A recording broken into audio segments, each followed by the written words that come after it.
Hello students, आज की इस वीडियो में हम कंप्यूटर की टाइप्स के बारे में पढ़ेंगे। सलाहियतों की बुनियाद पर कंप्यूटर को 4 टाइप्स या 4 कैटेगरीज में क्लासिफाई किया जाता है। Super computer, main frame computer, mini computer और माइक्रो कंप्यूटर। आज की इस वीडियो में हम सिर्फ सुपर कंप्यूटर के बारे में पढ़ेंगे और देखेंगे कि ये किस तरह से काम करता है। बाकी दीगर 3 टाइप्स के कंप्यूटर हम आने वाली वीडियोस में पढ़ेंगे। सुपर कंप्यूटर्स, जो कि दुनिया के सबसे ज्यादा तेज कंप्यूटर्स होते हैं, जिस काम को करने के लिए हमारा एक आम पर्सनल कंप्यूटर कई हफ्ते ले सकता है, वो काम सुपर कंप्यूटर्स चंद मिनट्स या चंद घंटों में कर सकते हैं। सुपर कंप्यूटर सबसे ज्यादा पावरफुल भी होते हैं क्योंकि ये इंतहाई कॉम्प्लेक्स टास्क को बहुत ही महारत के साथ परफॉर्म करने की सलाहियत रखते हैं। सुपर कंप्यूटर्स सबसे ज्यादा महंगे भी होते हैं। Performs parallel processing, super computers parallel processing perform करते हैं। अब ये पैरेलल प्रोसेसिंग क्या होती है, आइए इसको एक मिसाल के जरिए समझते हैं।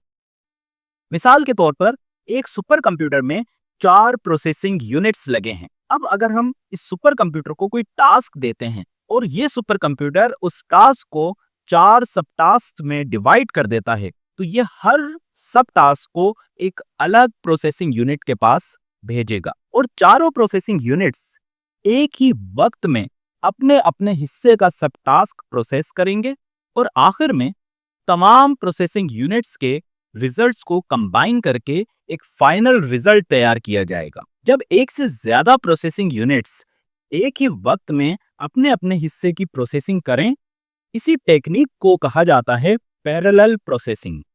हकीकत में एक सुपर कंप्यूटर्स में 4 नहीं बल्कि हजारों लाखों की तादाद में प्रोसेसिंग यूनिट्स लगे होते हैं और जब एक सुपर कंप्यूटर को कोई टास्क दिया जाता है जो कि कॉम्प्लेक्स टास्क होता है, सुपर कंप्यूटर उसे बहुत से सब टास्क में डिवाइड कर देता है और हर सब टास्क को एक अलग प्रोसेसिंग यूनिट के पास भेजता है और तमाम प्रोसेसिंग यूनिट्स एक ही वक्त में अपने अपने हिस्से की प्रोसेसिंग करते हैं और आखिर में तमाम सब टास्क के रिजल्ट्स को कंबाइन करके एक फाइनल रिजल्ट दिया जाता है।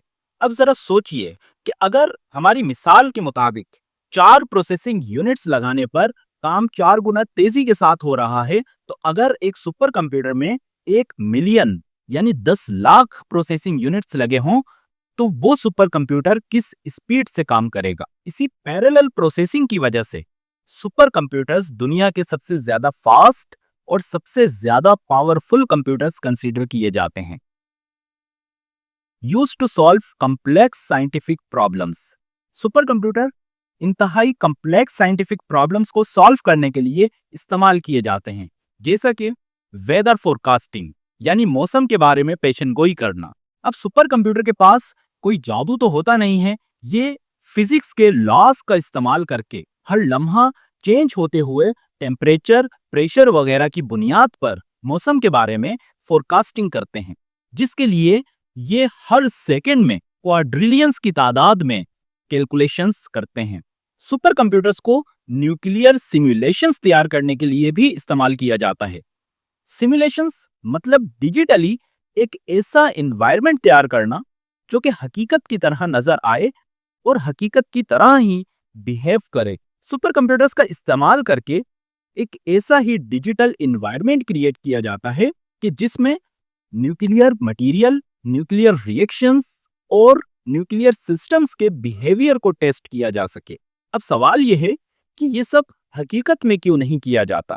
तो जवाब है कि अगर हकीकत में न्यूक्लियर एक्सपेरिमेंट्स किए जाएं, फॉर एग्जाम्पल अगर एक मुल्क हकीकत में एटम बम टेस्ट करना चाहता है, तो आलमी कवानीन इस बात की इजाजत नहीं देते। ऐसा करने पर अखराजात भी बहुत ज्यादा आएंगे, माहौल और इंसानी सेहत भी खतरे में पड़ सकती है और कई महीनों से लेकर कई साल तक की तैयारी की जरूरत होगी। लेकिन अगर ये चीज न्यूक्लियर सिमुलेशंस के जरिए की जाती है तो इन तमाम नुकसानात से बचा जा सकता है। लेकिन न्यूक्लियर सिमुलेशंस तैयार करने के लिए बहुत ज्यादा प्रोसेसिंग पावर की जरूरत होती है, जिसके लिए आमतौर पर एक सुपर कंप्यूटर इस्तेमाल किया जाता है।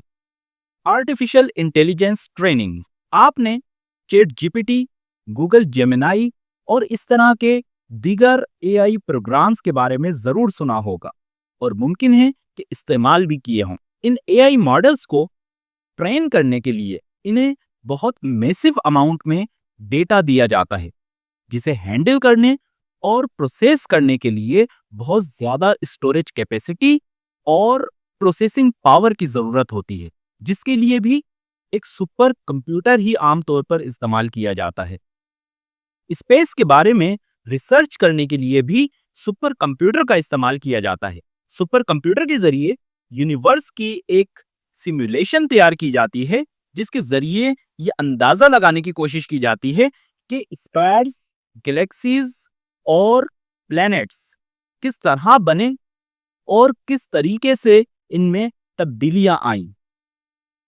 यह है CDC 6600, जिसे दुनिया का पहला सुपर कंप्यूटर कंसीडर किया जाता है। यह है एक मॉडर्न सुपर कंप्यूटर जिसका नाम है टाइटन। यह सुपर कंप्यूटर क्रे इनकॉर्पोरेशन ने बनाया, बाद में इसको डिसकंटिन्यू कर दिया गया। यह एक और सुपर कंप्यूटर है जो कि यूएसए में इंस्टॉल्ड है, जिसका नाम है एल कैपिटन। सुपर कंप्यूटर की दीगर एग्जाम्पल्स हैं फ्यूगाकू, जो कि जापान में इंस्टॉल्ड है, क्रे सिस्टम्स, जो कि HP इंटरप्राइज ऑन करती है। क्रे कंप्यूटर हिस्टोरिकली एक इंपॉर्टेंट सुपर कंप्यूटर रहा है जो कि क्रे इनकॉर्पोरेशन ने बनाया, लेकिन अब क्योंकि क्रे इनकॉर्पोरेशन को HP इंटरप्राइज ने एक्वायर कर लिया है, तो अब क्रे सिस्टम्स को HP इंटरप्राइज कंपनी ऑन करती है। एरावत PSAI ये एक और सुपर कंप्यूटर है जो कि इंडिया में इंस्टॉल्ड है। एक और सुपर कंप्यूटर सकरेक, जो कि पाकिस्तान की इस्लामाबाद में वाक़े मशहूर यूनिवर्सिटी नस्ट में इंस्टॉल्ड है। सकरेक एक एब्रिविएशन है जिसका फुल फॉर्म है super computing research and education centre. तो ये था सुपर कंप्यूटर। कंप्यूटर की दीगर टाइप्स को हम आने वाली 3 वीडियोस में पढ़ेंगे। अगर आपको ये वीडियो पसंद आई है तो इसे लाइक कर दीजिए, अपने फ्रेंड्स के साथ शेयर कीजिए और अगर कोई कंफ्यूजन हो तो आप कमेंट करके पूछ सकते हैं। अगर अभी तक आपने चैनल को सब्सक्राइब नहीं किया तो प्लीज चैनल को सब्सक्राइब कर दीजिए ताकि आने वाली मजीद वीडियोस आप तक पहुंच सकें। अगली वीडियो तक अपना ख्याल रखिएगा। शुक्रिया।